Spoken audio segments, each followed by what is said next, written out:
The topic is intended to discuss hyperreality, as depicted by Jean Baudrillard. Through this report, I am going to show what a simulation is. I will show governmental authority is a simulation to natural order. I will argue the human condition to be in slavery and hyperreality.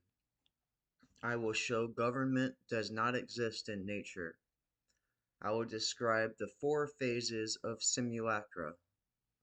I will relate these phases to the belief, apologies, support, justification, and use of governmental authority.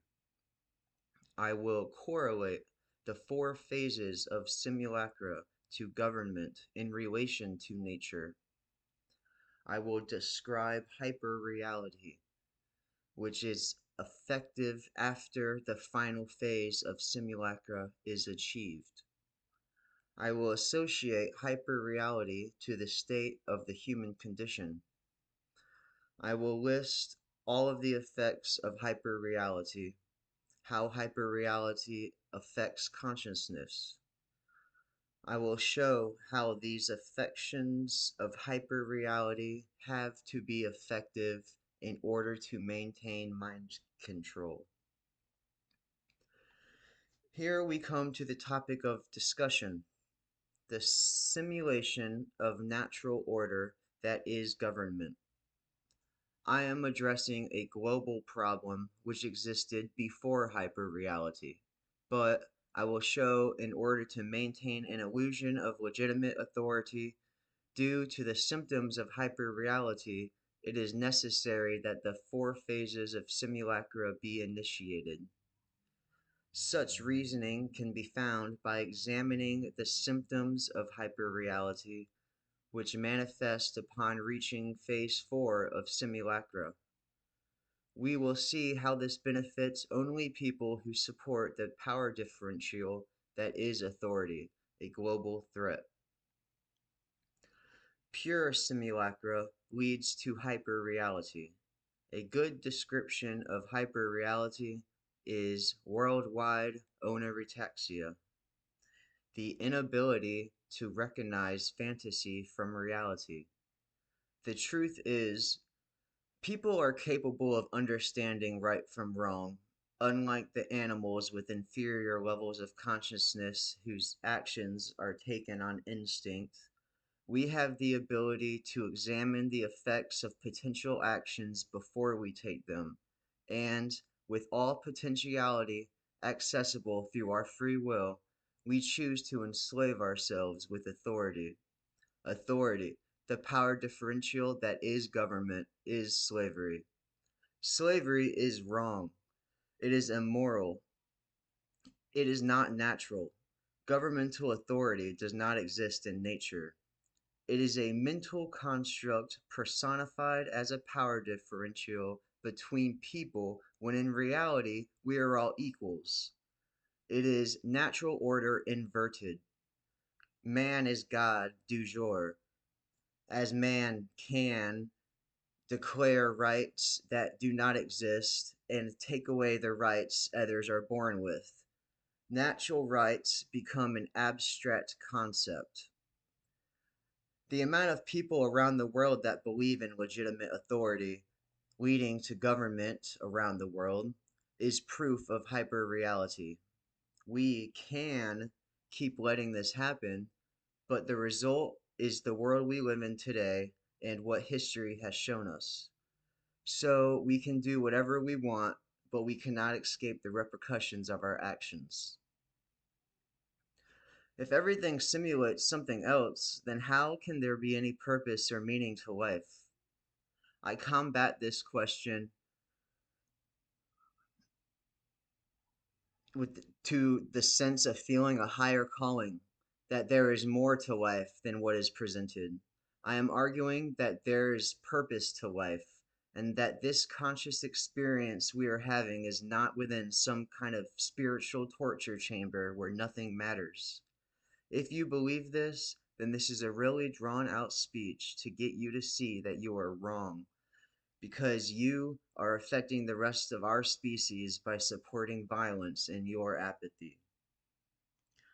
We will delve into topics such as if a person has concluded already before anything I say that there is no spirit, individual souls, or purpose to life, then that person already believes that nothing matters. How this is so? You cannot say you have never thought of the indifference of existence if you hold the view there is no purpose to your life, my life, or life in general, or else you could never have come to the consensus there is no spirit, soul, or purpose of existence to be indifferent towards. I intend to change your mind. We are exploring the simulacrum. We're exploring simulacrum, analyzing different simulations, and focusing on government in respect to nature. This is no abstract concept. It is the same as jousting being a simulation of war on horseback. I will give some examples of simulations. Keep in mind a simulacra is a copy of a copy that does not have an original anymore. These are just examples of simulations. It is difficult to understand the simulation of a simulation simulating a source which has been forgotten or deliberately hidden, leading to the effects of hyperreality. When you throw darts, you are simulating throwing the dart at a target, like something that matters, as if your life depended on your aim. Hence the reason why you are able to train a skill.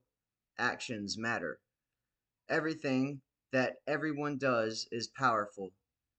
Even inaction, no resistance, is an action of submission, passive compliance. The FM radio stations are full of conflict, posed as entertainment. This conflict is a simulation of our personal struggles, which aim to trigger a thought, feeling, and or action when we hear it. Simulacra happens over time. Simulacrums have 4 phases. Phase 1, basic reflection of reality, the idea / the image. Phase 2, perverting / masking reality,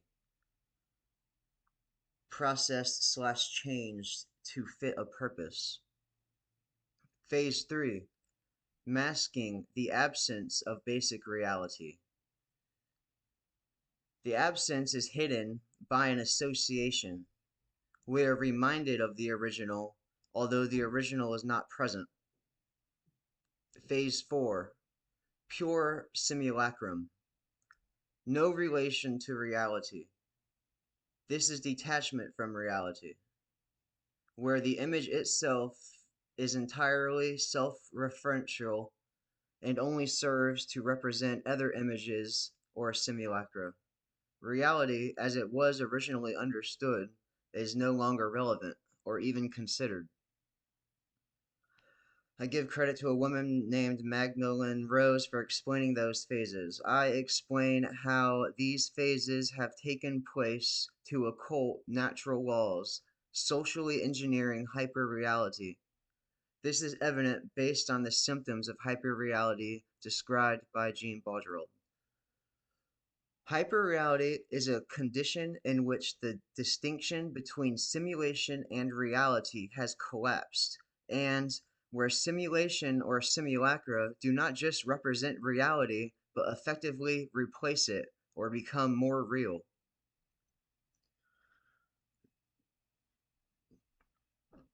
Symptoms of hyperreality. 1. Loss of meaning and authenticity. 2. Passivity and manipulation.